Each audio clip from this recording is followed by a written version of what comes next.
Հայոց համազգային միասնություն կուսակցությունը գիտակցելով ստեղծված իրավիճակը ու առկա սպառնալիքները անելու է ամեն ինչ կանխելու այս մահաբեր գահավիժումը։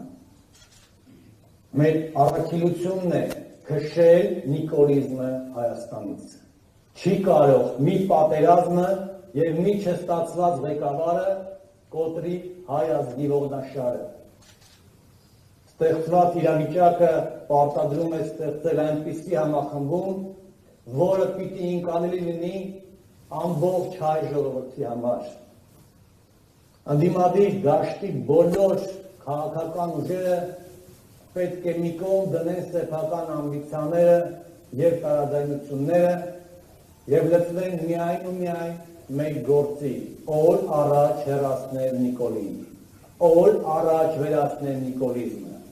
Հակառակ պարագայում Հայաստանի Հանրապետությունը ցավոք, բայց դառնալու է արևմտյան Ադրբեջան։ Հայ ժողովրդի պատմությունն ունեցել է շատ ավելի ծանր ժամանակներ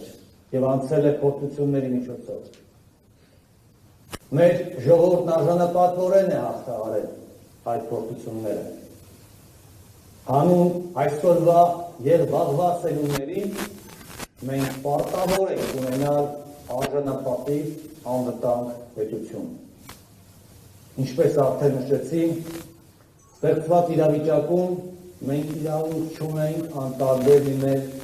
տեղի ունեցողին։ Հայոց համազգային միասնություն կուսակցությունը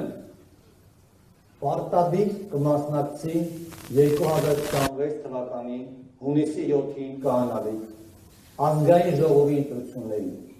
Մենք մասնակցելու ենք միասնական ճակատով, մեծ կոնսոլիդացիայով։ Կեցե Հայաստանի Հանրապետությունը, կեցե Արցախը, շնորհակալություն։